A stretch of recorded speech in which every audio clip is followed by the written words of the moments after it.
And now, it's time for another Dice Tower review with Tom Vasel.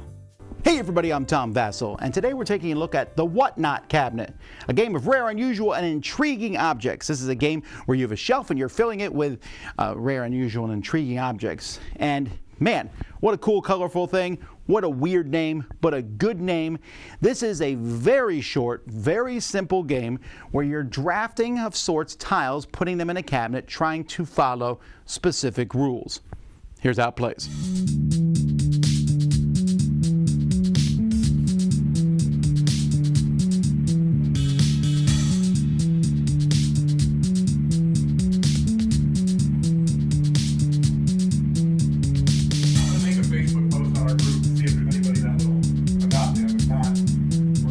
In this game, players are going to be filling up their cabinet here with different curios that you're going to be getting. You're going to have 4 new ones placed out each round, and players are going to be choosing actions here to pick from these to place in here. So you're going to be placing 2 out each turn. So the game itself is not going to be very long, only 6 turns. On a turn, what a player is going to do is they're going to start from the player who's in the front here and pick one of these actions. Each player is going to pick an action. When you're done, you move to the top, and then next round you'll pick an action again. So the better actions are near the end, but they'll also cause you to go last. At the end of the game, if you are in the first 3 spots, you will get a bonus of 1, 2, or 3 points. The actions are pretty simple. If you go here, you draw 3 tiles from the bag, you take 2 of them, put them in your curio cabinet, and discard the other one. This is very, very random, but sometimes you don't want the tiles that are out here. This one you draw 2 tiles and keep one of them randomly, and the other one you're going to put out here, and then you're going to take one of the tiles. This is called the outdoors, by the way. This one here, you'll add a tile from the bag here, and then take 2. This one, you add 2 tiles, then take 2. And this one, you're going to wipe all the tiles, add 4 more tiles, and then take 2. Now, each tile in this game is both a color and a type. So you can see these are both green, red, blue, and this is like seashells. This is, nature, so is this one. And then this one here is like a jar. Also, some of them have a crown on them, making them worth an extra point. As you collect tiles, you have to place them in the curio cabinet, and wherever you place them is wherever they are. So you can't move them after that. Now you're going to be placing them to score points. Partially, at the beginning of the game, you're going to be drawing some cards here, and the first person to do something, like for example, the first person to fill the corners, takes this card which is worth a point.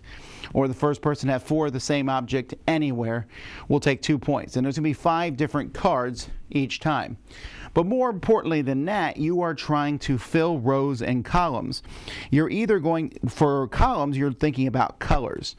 So if you have 4 different colors in a column, that's going to be worth 2 points, while if you have 4 of the same color in a column, that's going to be worth 4 points. This is delineated by when you finish a column, you do take a point token and just put it there, whatever you might have. So for example, if I have 3 blues and 1 yellow, that's nothing. So I would put a nothing token there at the top of it.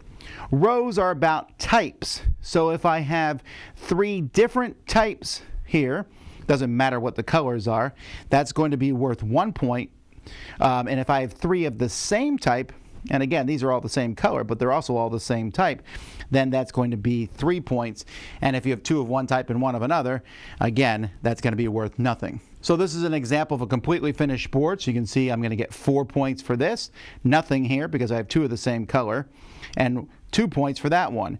And across the rows, 3 points for this one, 3 points for this one. These are 3 different types, so that's 1 point, and that's 1 type and 2, so nothing. So I'm going to score that. I'm also going to score 1, 2, 3 points because of the 3 crowns. One of these cards is drawn, so this says plus 1 point for every crystal. You'll notice at the beginning of the game, I didn't do too well on that. I only have 1 crystal, but that's worth a bonus point. And any of these points I got during the course of the game, and if I ended my game in one of these 3 spots. Whoever has the most points is the winner. The game comes with some scoring cards that show you how you score the different points and also the different actions. It's very nice. Each player has one. Everything fits really nicely in a nice insert here. There are 2 of each color token, and I like how the tokens are not only different colors, they're different shapes to tell them apart. But there's 2 of each because if you play a 2-player game, you'll get 2 actions instead of just 1. There's also some components for purposes of a solo game, so you have that. And the bag here and the tiles. The tiles are all really nice. They're good quality tiles. There's different shapes on them. There's also a couple special tiles in the game that when you draw them, when you pick one of these, you get to do something special, like here, draw 4 and put one of them on your board. And here, you just draw a tile and put it on your board. Hopefully it's good, but also this is worth a point at the end of the game. So all the components here, very nice. The game is so easy to teach and so fast to play. It uses a mechanism I really like, which is the pick an action, but the better action that you pick, the slower, the less you'll pick next round. Like, so if I pick the best action, which is wiping all 4, putting 4 out. Well, that's not the best action always, because sometimes tiles out there you want. But it's a good action, but then you're going last in the next round. That's a quality setup. And also, the game is so easy to play. Hey, here's a goal. Try to accomplish this goal. The first person to finish a row or column gets this. I might do that even if I'm not getting colors in columns and items across in rows. There it is. It's just really simple and fast. And the 2-player variant works really well because you're putting out 2 pawns each round. Really fast game. On here, I think it says 20 minutes. You'd be hard-pressed to even go to 20 minutes. Here's the thing, though. I don't know how much I'm in love with the game. And I think part of that is because it's so fast. Now I feel bad because I like light, quick, fast, fun games for the most part. I think what leaves me slightly empty with the Whatnot cabinet is I'm sitting there going, okay, oh, game's over. Okay, let's play it again. And it almost feels like I'm eating a couple potato chips but I didn't have, I didn't even finish my snack. Not every game needs to be long and full and grandiose. I like lots of short filler games. But this one here felt almost like, oh, it's over before I knew it. Oh, it's over before I knew it. Oh, it's over before I knew it. That coupled with the fact that you're kind of doing the same thing all the time. You put 2 tiles out, match colors, shapes, and whatever the little things are out there.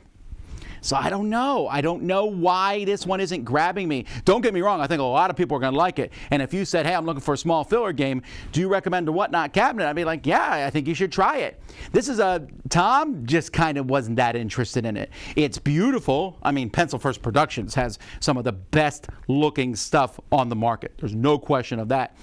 And they did really good jobs. I didn't even mention the components, like each color has their ribbon shaped a different way. So if you have a hard time telling between the colors, you can look at the ribbons and see the different shapes of them. The points value system, it works well. There's a tie-breaking thing, but I've yet to see one happen. And it's over like that. So you can say, hey, Tom, if you thought it was too short, you can play it again.